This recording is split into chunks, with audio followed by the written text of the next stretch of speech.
और उन ब्राह्मण पत्नी ने क्या कहा पार्वती मैया से, धन्या पतिव्रता नारी नान्या पूज्या विशेषतः पाविनी सर्वलोकानां सर्वपापौघनाशिनी।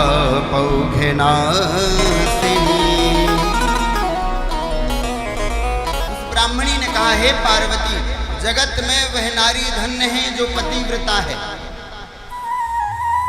धन्या पतिव्रता नारी, वह सब लोगों को पवित्र करने वाली कही गई है। अगर एक परिवार में, एक कुल में अगर एक भी स्त्री पतिव्रता हो जाए महाराज, एक भी स्त्री पतिव्रता हो जाए तो तीनों लोगों को तार देती है। दोनों बच्चों के तीनों लोग तर जाते हैं महाराज। अपनी माँ के पक्ष को भी तार देती है और अपने पति के 3 बच्चों को तार देती है। अगर एक नारी कुल और परिवार में पतिव्रता हो जाए, समस्त पापों को दूर करने वाली है। महान पतिव्रता धर्मा श्रुत स्मृति शूलोदितः।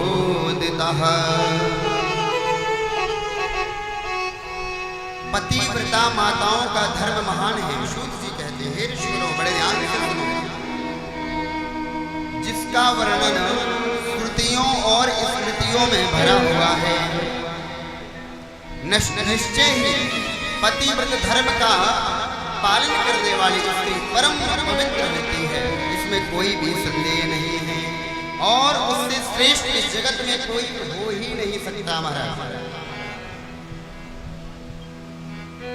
पत्युर्नाम न गृह्णाता कदाचन पतिव्रता।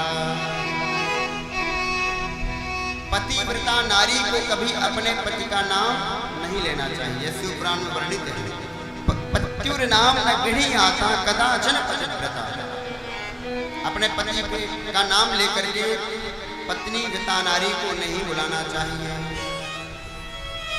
अच्छा, किस किस का नाम नहीं लेना चाहिए? वर्णन है कि अपनी सबसे बड़ी संतान का, जो अपने घर में सबसे बड़ी संतान हो, उसका नाम नहीं लेना चाहिए। अपने पति का नाम नहीं लेना चाहिए, गुरु का नाम नहीं लेना चाहिए। और शिवपुराण में वर्णित है कि पति अपनी पत्नी का भी नाम न ले। यह भी वर्णन है शिवपुराण में। जब बहुत ही आवश्यकता पड़े तभी नाम लेकर के पुकारना चाहिए। स्त्री को चाहिए कि पति जब भोजन कर ले उसके पश्चात भोजन करे।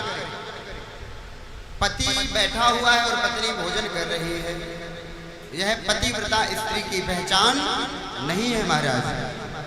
जब पति सो जाए तब ही पतिव्रता स्त्री शयन करे।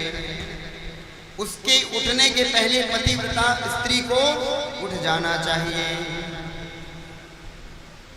और महाराज, पतिव्रता नारी को अपने सौभाग्य चिन्हों को सदैव धारण करना चाहिए।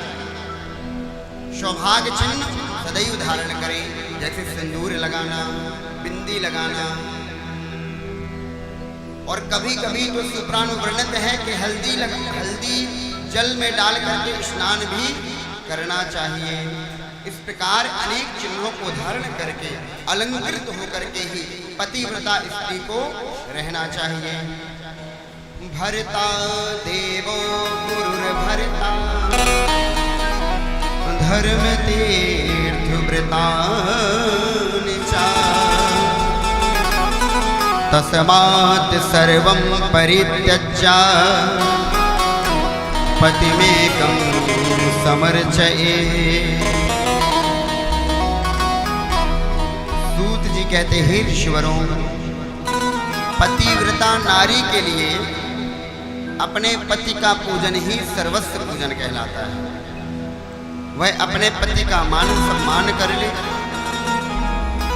और उसकी आज्ञा का पालन कर ले, वही सबसे बड़ी पूजा कही गई है।